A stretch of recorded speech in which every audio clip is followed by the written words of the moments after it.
समाज सुधार व धर्म सुधार आंदोलन इंडियन रेनेसां। इसका तात्पर्य यह है, जिस तरह से यूरोप में 1453 कुस्तुनतुनिया के पतन के बाद कुस्तुनतुनिया क्षेत्र, जो कि तुर्की का पश्चिमी हिस्सा है, जिसके माध्यम से यूरोप और एशिया स्थल मार्ग से कनेक्ट होते थे, और इसके अलावा अन्य कोई ऐसा सुगम मार्ग नहीं है जहाँ पर से स्थल व्यापार यूरोप और एशिया के बीच में होता था। ये एक सेंटर पॉइंट था, और ये एक औद्योगिक शहर और एक व्यापारिक नगर भी था। इस कारण यहाँ पर बुद्धिजीवी वर्ग का ज़्यादा घनत्व हमें देखने को मिलता है। जब कुस्तुनतुनिया का पतन होता है तो यहाँ पर जो तुर्क मुस्लिम होते हैं, वो ज़बरदस्ती जो यूरोपीय क्रिश्चियन लोग होते हैं, यहूदी लोग होते हैं, उनको भगाते हैं। तो जब वो यूरोप में जाते हैं तो वह इटली और जर्मनी जैसे क्षेत्रों में जाते हैं, और जब वहाँ की रूढ़िवादी विचारधारा इनके खुलेपन से मिलती है, तो फिर वहाँ पर एक नए युग की शुरुआत होती है और पुनर्जागरण होता है। फिर पुनर्जागरण के अलग अलग क्रम वहाँ पर घटित होते हैं, और फिर उन्हीं कालक्रमों में हम बहुत सारी चीज़ें देखते हैं, जहाँ पर कलात्मक साहित्यिक चीज़ें हो रही हैं, धार्मिक सुधार हो रहे हैं, भौगोलिक खोजें हो रही है, विज्ञान तकनीक में विकास हो रहा है। तो इस प्रक्रिया को पुनर्जागरण कहा गया, और यहाँ पर पुनर्जागरण को क्या कहते हैं? रेनेसां कहते हैं। हालांकि भारत के विषय में इसको धर्म सुधार आंदोलन को पुनर्जागरण कहा जाना उतना उचित इतिहासकार नहीं मानते, क्योंकि भारत में पुनर्जागरण की शुरुआत 7वीं-8वीं शताब्दी से हम देखते हैं। उससे पहले भी 6ठी ईसा पूर्व में हम जैन और बौद्ध धर्मों के जरिए धर्म सुधार की बात देखते हैं, जहाँ पर धार्मिक कुरीतियों के विरुद्ध दो नए संप्रदाय खड़े होते हैं, और वह अपने समकालीन बड़े धर्मों को चुनौती देते हुए खुद बड़े धर्मों के रूप में बन जाते हैं। 7वीं-8वीं शताब्दी में भी हम देखते हैं कि दक्षिण में पल्लव काल से ही हम अलवार और नैनार संतों का विकास देखते हैं, जो कि धर्म कुरीतियों के खिलाफ यहाँ पर हमें बोलते हुए नजर आते हैं। और फिर उसके बाद में 11वीं-12वीं शताब्दी में यह आंदोलन उत्तर भारत रामानंद लेकर आते हैं, जिनके शिष्य कबीरदास और तुलसीदास और सूरदास जैसे बहुत सारे संत उनके यहाँ पर संत परंपरा से निकलते हैं। और फिर हम अलग अलग क्षेत्रों में संत परंपरा देखते हैं, चाहे हम चैतन्य महाप्रभु जो कि बंगाल में थे, या फिर हम शंकर देव जो कि असम में थे, या फिर जो पंढरपुर जो महाराष्ट्र धर्म है उसकी बात करें। यहाँ पर भारत के लगभग सभी हिस्सों में यह धर्म सुधार आंदोलन फैलता है।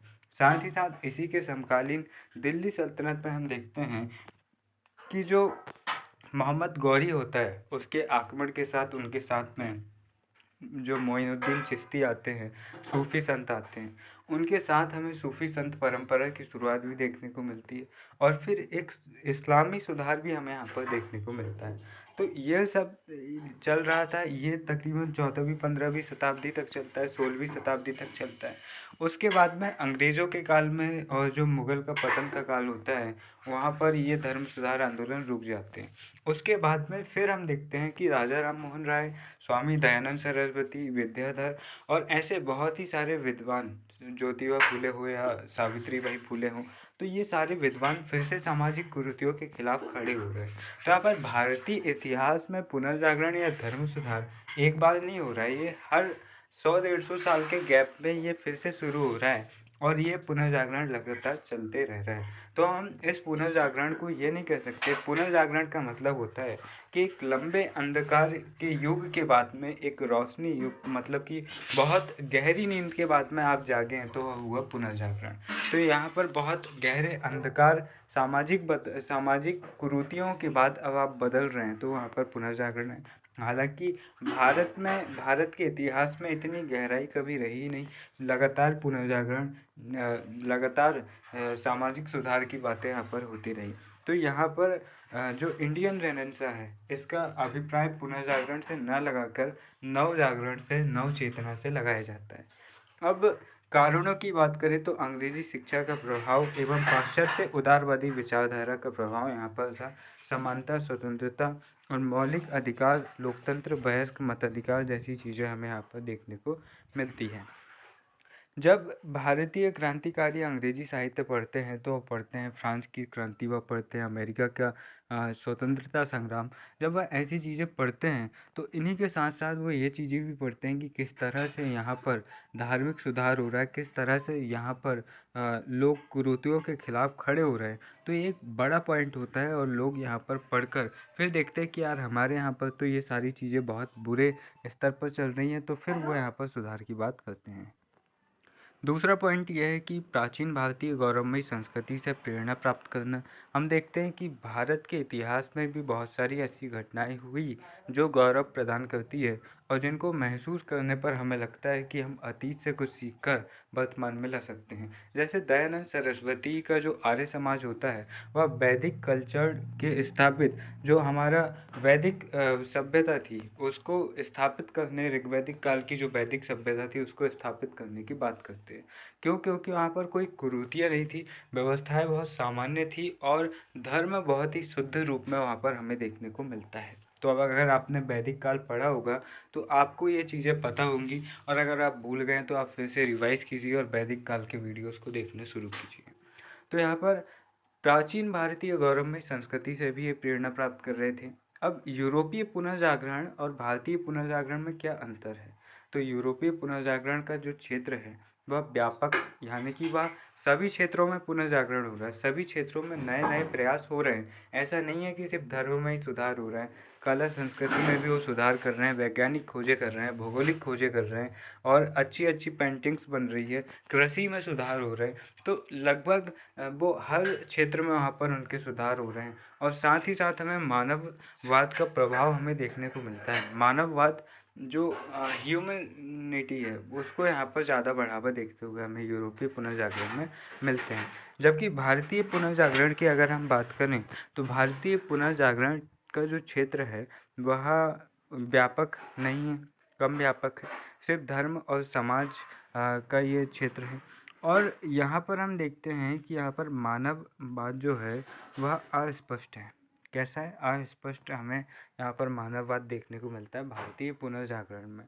तो राजा राम मोहन राय, अब यहाँ पर से बात करते हैं कुछ ऐसे व्यक्तियों की जिन्होंने भारतीय नवजागरण या भारतीय पुनर्जागरण, इंडियन रेनेसां को जन्म देने का काम किया और इनके प्रभाव में काफ़ी सारे बदलाव हमें देखने को मिल रहे हैं।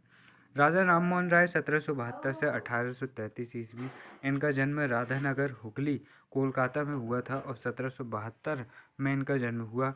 अंग्रेजी शिक्षा प्राप्त इन्होंने की और विलियम डिग्बी के अधीन ईस्ट इंडिया कंपनी में 10 वर्ष इन्होंने नौकरी भी की थी।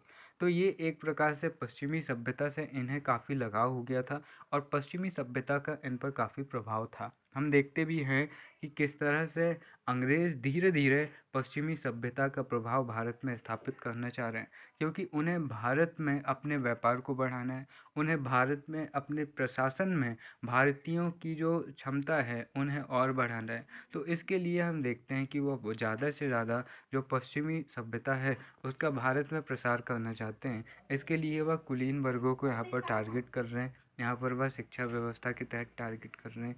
तो यहाँ पर इनके ऊपर भी काफ़ी अच्छा हमें प्रभाव देखने को मिलता है। अंग्रेजी, संस्कृत, बंगाली, उर्दू, फारसी, हिब्रू, अरबी जैसी अनेक भाषाओं के जानकार थे राजा राम मोहन राय और उपनिषद के दर्शन एकेश्वरवाद से ये काफ़ी प्रसिद्ध थे।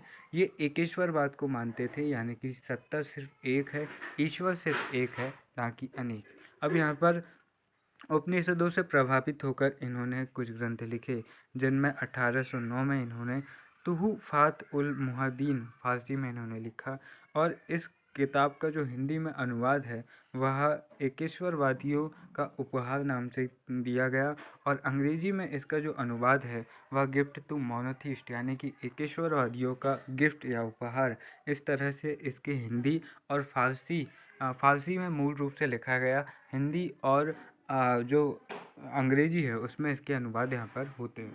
तो ये एक इम्पोर्टेंट पॉइंट है कि राजा राम मोहन राय यहाँ पर संस्कृत, हिंदी या अंग्रेजी में ना लिखकर फारसी में अपना सबसे प्रसिद्ध ग्रंथ लिख रहे हैं, जहाँ पर हमें इनकी विचारधारा स्पष्ट रूप से नज़र आती है।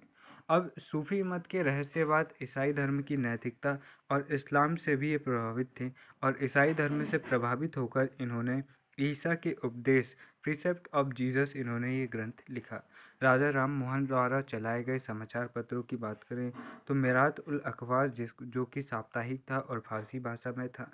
संवाद कॉमेडी समाचार चंडिका बंगाली में इन्होंने चलाया।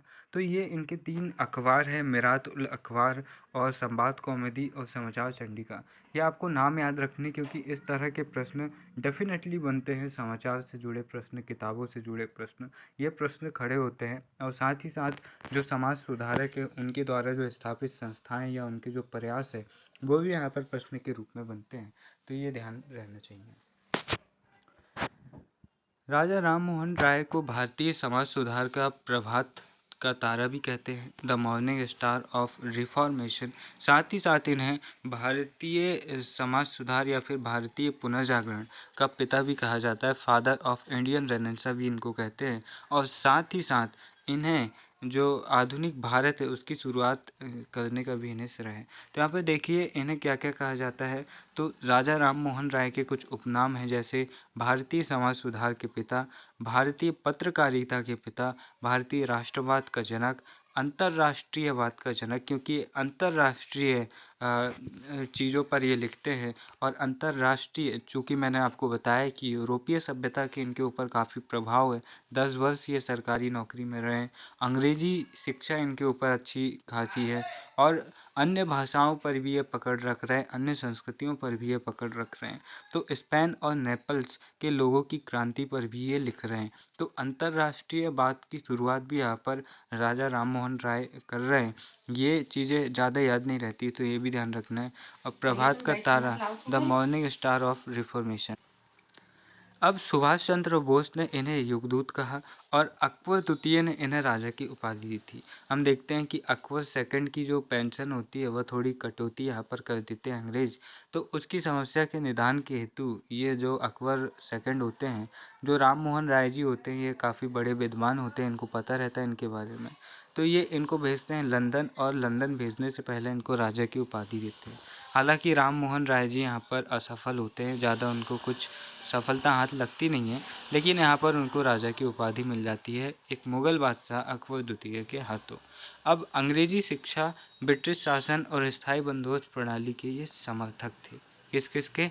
अंग्रेजी शिक्षा के, ब्रिटिश शासन के ये थे। क्यों दोनों चीज़ें के? क्योंकि अंग्रेजी शिक्षा इन्होंने खुद पाई थी और ये जानते थे कि भले ही अंग्रेज अंग्रेजी शिक्षा को उनके उद्देश्य के लिए ला रहे हों, लेकिन जब आप अंग्रेजी शिक्षा पढ़ोगे तो आप ये भी पढ़ोगे कि यूरोप में किस तरह का समाज है और भारत में किस तरह का समाज है। जब आप ये पढ़ोगे कि यूरोप का समाज एक समृद्ध समाज है और भारत का समाज कुरीतियों से भरा समाज है, तो आप कहीं ना कहीं कुरीतियों के खिलाफ खड़े होने का प्रयास करोगे।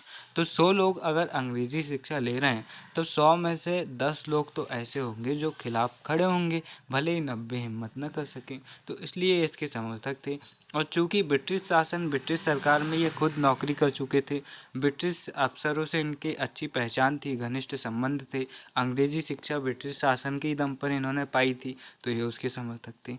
और खुद कुलीन वर्ग से आते थे, तो बंदोबस्त प्रणाली के समर्थक थे। 1814 में राम मोहन राय जी आत्मीय सभा की स्थापना करते हैं और रमेश चंद्र मजुमदार ने भी स्थायी बंदोबस्त प्रणाली का समर्थन किया था। ये भी एक इतिहासकार थे। कौन? आरसी मजुमदार। अब अंग्रेजी शिक्षा 1817 ईस्वी कलकत्ता में डच घासी साज डेविड हेयर की सहायता से हिंदू कॉलेज की स्थापना करते हैं। तो कलकत्ता में हिंदू कॉलेज की स्थापना किसने की? 1817 में राजा राम मोहन राय जी ने। 1825 ईस्वी में कलकत्ता में वेदांत कॉलेज की स्थापना में सहयोग और वेदांत सोसाइटी की स्थापना राजा राम मोहन राय करते हैं। मूर्ति पूजा, कर्मकांड, जाति प्रथा, छुआछूत प्रथा, बाल विवाह, बहुदेववाद, सती प्रथा, पर्दा प्रथा के विरोधी थे और बड़े भाई इनके जगमोहन की मृत्यु पर इनकी भाभी को जबरन सती कर दिया गया था। इस बात से ये आहत हुए और सती प्रथा के खिलाफ इन्होंने आवाज़ उठाई। सती प्रथा क्या होती थी? तो जब किसी महिला का पति मर जाता था तो उस महिला को भी उस पति की चिता के साथ में जलना होता था। अब या तो वह खुद अपनी इच्छा से जल सकती थी या फिर ज़बरदस्ती लकड़ियों में उसके हाथ पैर बांधकर उसको जिंदा जलाया जाता था, या फिर उसको भांग वगैरह किसी तरह का नशा कराकर उसे लेटा दिया जाता था। तो यहाँ पर अगर पति की मृत्यु होती है तो पत्नी को भी अपना जीवन त्यागना पड़ेगा। इस तरह से यह सती प्रथा यहाँ पर देखने को मिलती है। तो यह एक कुप्रथा थी, क्योंकि एक व्यक्ति जो किसी बच्ची से 6-7 साल की उम्र में उससे शादी कर रहा है, उसकी 6-7 साल उम्र है और खुद वो कितने 50 साल का है। अब उसकी तो उम्र हो गई है। अब मान लो वो हुई 16-17 साल की और वो हुआ वही 56-57 साल का बुढ़ा हो गया और वो मर गया। अब यहाँ पर वो मर गया, लेकिन यहाँ पर 16-17 साल की बच्ची को भी उसके साथ में जलना पड़ेगा। तो बाल विवाह भी इस समय पर बड़े पैमाने पर था। तो यहाँ पर सती प्रथा समाज में एक बड़ी कुरीति थी, लेकिन जो समाज का एक बड़ा हिस्सा था इसको परंपरा मानता था। तो राजा राम मोहन राय जी इसके खिलाफ आवाज़ उठाते हैं और फिर विलियम बेंटिंक पर दबाव बनाकर इस प्रथा को समाप्त करवाते हैं। तो ये भी ध्यान रखना कि सती प्रथा अधिनियम रेगुलेशन 17 यहाँ पर पारित करवाते हैं। ये रेगुलेशन भी आपको ध्यान में रखना होगा। आप नॉर्मल एग्ज़ाम की तैयारी करें तो 1829 विलियम बेंटिंक काफ़ी है, लेकिन नेट जेआरएफ में आपको और भी डीप में चीज़ें पढ़नी पड़ती है। तो यहाँ पर राजा राम मोहन राय जी के प्रयासों से 1829 ईस्वी में विलियम बेंटिंक ने सती प्रथा निषेध अधिनियम रेगुलेशन 17 पारित करवाया और जिसके तहत सती प्रथा दंडनीय घोषित हुई। अब यहाँ पर ये देखिए कि 1829 ईस्वी में सती पाबंदी केवल बंगाल में थी। 1830 ईस्वी में इसे संपूर्ण भारत में लागू कर दिया गया। कब? 1830 में। तो यहाँ पर अगर प्रश्न बने कि संपूर्ण भारत में सती प्रथा कब पाबंदी हुई, तो 29 की जगह आप 30 लगाइएगा, क्योंकि 29 में तो सिर्फ बंगाल में लागू हुई थी और 1830 में संपूर्ण भारतीय ब्रिटिश क्षेत्रों में इसको लागू कर दिया गया। तो यहाँ पर देखिए, भारतीय समाज सुधार में एकेश्वरवाद एवं एकेश्वरवाद के प्रसार हेतु कलकत्ता में 20 अगस्त 1828 ईस्वी को ब्रह्म समाज नामक संस्था की स्थापना करते हैं। अब इसके कुछ सहयोगी कौन कौन होते हैं? तो ताराचंद्र चक्रवर्ती इसके प्रथम सचिव और मंत्री होते हैं और द्वारकानाथ टैगोर भी इसमें होते हैं। द्वारकानाथ टैगोर इसमें होते हैं। रविन्द्रनाथ टैगोर जी से इनका संबंध है। अब देखिए, ब्रह्म समाज मूल परिवर्तनवादी था, यानी कि ब्रह्म समाज जो थी वह मूल परिवर्तनवादी थी, रेडिकल्स थी, यानी कि सीधे तौर पर परिवर्तन। सती प्रथा देखी तो भैया कोई सुधार नहीं, सीधे ख़त्म करो। जाति प्रथा देखी, सीधे ख़त्म करो। दास प्रथा सीधे ख़त्म करो। बलि प्रथा सीधे ख़त्म करो। तो रेडिकल जो होते हैं ना, वो अग्रेसिव होते हैं, मतलब कि उनको तेज बदलाव चाहिए, उनको धीरे धीरे बदलाव उनको नहीं चाहिए, तेज बदलाव उनको चाहिए। यहाँ पर ब्रह्म समाज उपनिषद एकेश्वरवाद और ज्ञान पर बल देती थी। शिक्षित एवं बुद्धिजीवी वर्ग को अधिक प्रभावित यह करता है और 1830 ईस्वी में मुगल शासक अकबर सेकंड ने अपनी पेंशन के सिलसिले में अपना दूध बनाकर इंग्लैंड विलियम चतुर्थ के पास भेजा इनको, और जाने से पहले इनको क्या देते हैं? राजा की उपाधि देते हैं। 1833 ईस्वी में इंग्लैंड में जब कुछ होता नहीं है तो यहीं से जाते हैं जर्मनी, और यहीं पर ब्रिस्टल में इनकी मृत्यु हो जाती है और उनकी कब्र वहीं पर बनाई जाती है। और उनकी कब्र पर संस्कृत नाटक हरिकेली के अंश हमें देखने को मिलते हैं। यही हरिकेली के कुछ अंश हमें कहाँ मिलते हैं? जो अजमेर का सरस्वती मंदिर है उसमें हमें देखने को मिलते हैं, जहाँ पर 2.5 दिन का झोपड़ा कुतुबुद्दीन ऐबक उसको तुड़वाकर बनवाता है। तो यहाँ पर हरिकेली नाटक को लिखा किसने? तो चौहान शासक विग्रह राज चतुर्थ ने इस हरिकेली नाटक को यहाँ पर लिखा था। अब ये देखिए, राजा राम मोहन राय जी की मृत्यु के बाद ब्रह्म समाज का नेतृत्व द्वारकानाथ टैगोर जी करते हैं, और द्वारकानाथ टैगोर जी की विचारधारा थोड़ी अलग थी।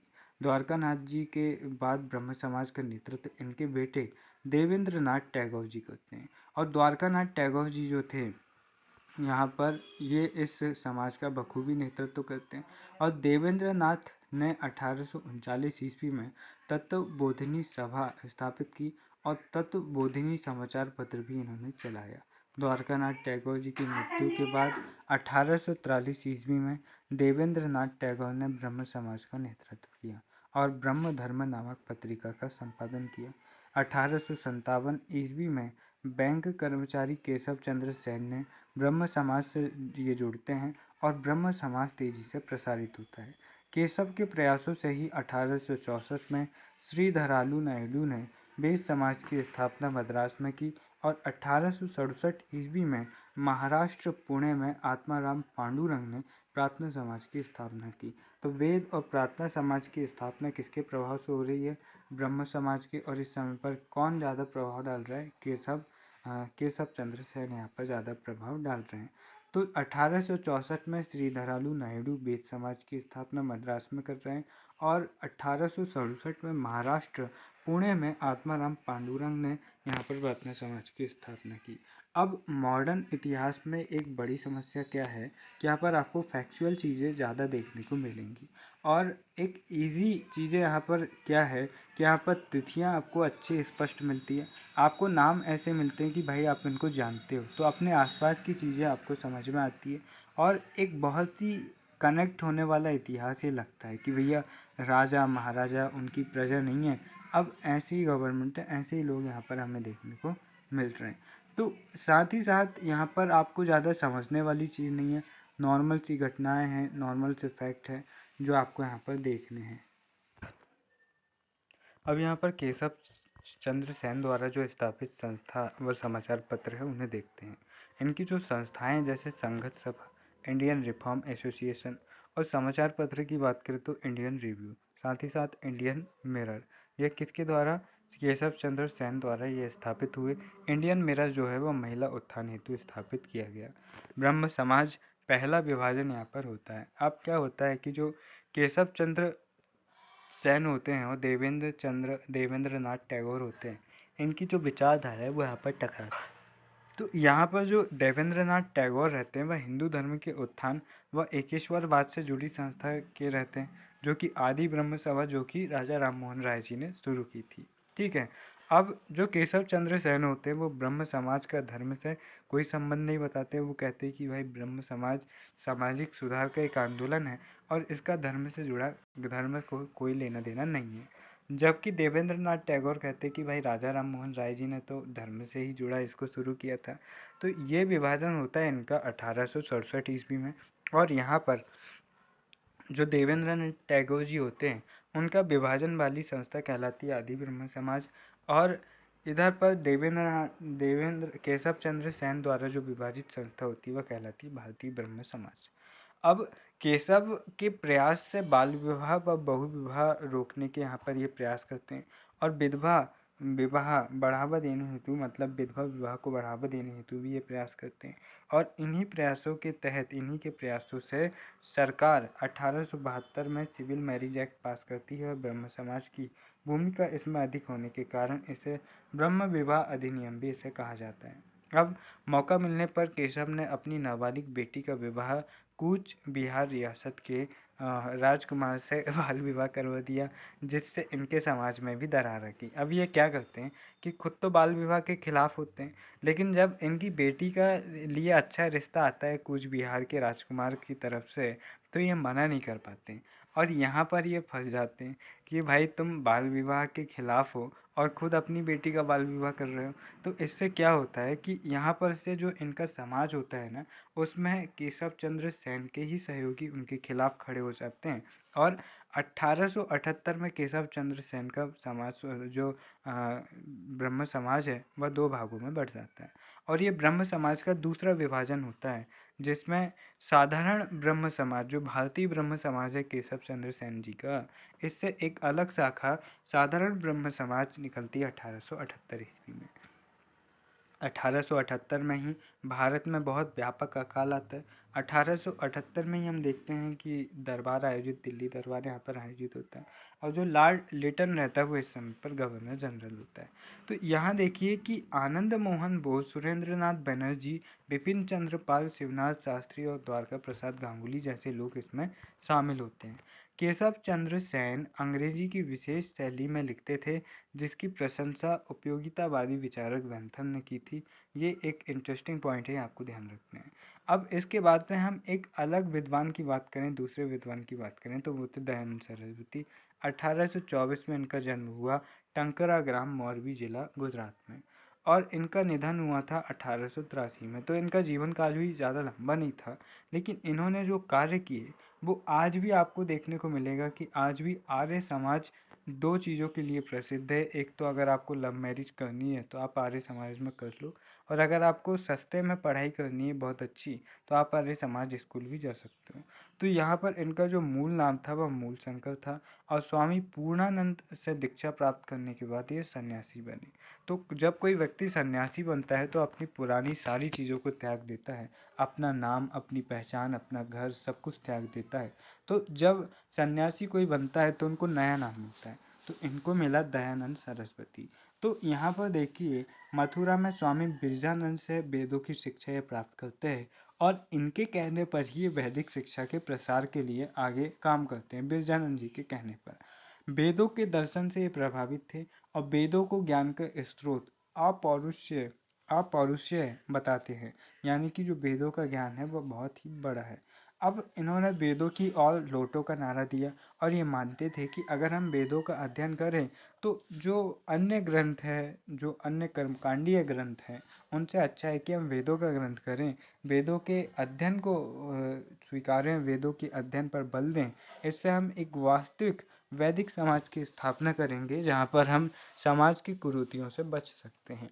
अब वेदों की आधुनिक संदर्भ में ये बात करते हैं। अंग्रेजी शिक्षा पाश्चात्य विचारधारा के विरोधी थे, और मूर्ति पूजा, कर्मकांड, बहुदेववाद, लैंगिक विभेद, जाति प्रथा, छुआछूत प्रथा, बहुविवाह, बाल विवाह, पर्दा प्रथा, सती प्रथा, देवदासी प्रथा के भी आलोचक थे, क्योंकि वैदिक सभ्यता में या वैदिक संस्कृति में इनका कोई स्थान नहीं था।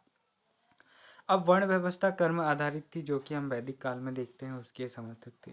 विधवा पुनर्विवाह, अंतरजातीय विवाह, लैंगिक समानता, स्त्री एवं शूद्रों की शिक्षा के ये समर्थक थे। हम यहाँ पर देखते हैं कि कर्म आधारित वर्ण व्यवस्था के समर्थक महात्मा गांधी भी थे। स्वराज स्वदेशी हिंदी भाषा के प्रसार का प्रयास ये करते हैं, और ऐसा करने वाले पहले भारतीय थे जो स्वराज स्वदेशी और हिंदी भाषा का प्रसार यहाँ पर कर रहे हैं। अब ये कहते हैं कि बुरे से बुरा स्वदेशी शासन अच्छे से अच्छे विदेशी शासन से अच्छा है, कि भैया हमारे घर का जो राजा है वह भले ही कितना क्रूर हो, लेकिन वह हमारे घर का है। लेकिन बाहर का अगर हमको, एक कहावत है कि भैया सोने की जो घर की मुंडी जो दाल बराबर, इस तरह की कहावत। तो यहाँ पर ऐसा है कि अगर जो आपकी चीज़ है वो भले ही कितनी ख़राब हो लेकिन वो आपकी है, लेकिन अगर किसी और की चीज़ है और वो कितनी भी अच्छी है तो वहाँ पर एक बात हमेशा रहती है, वो कोई दूसरी की चीज़ है। एक कहावत भी चलती कि भैया अपना अपना ही होता है और पराया पराया ही होता है, चाहे वो कितना भी पूछ क्यों न ले आपको। तो यहाँ पर उसी तरह दयानंद सरस्वती कहते हैं कि बुरे से बुरा स्वदेशी शासन अच्छे से अच्छे विदेशी शासन से अच्छा है। अब 1863 ईस्वी में पाखंड खंडिनी पताका फहराते विभिन्न धर्मों के पाखंड को उजागर करने हेतु यह संस्था बनती है।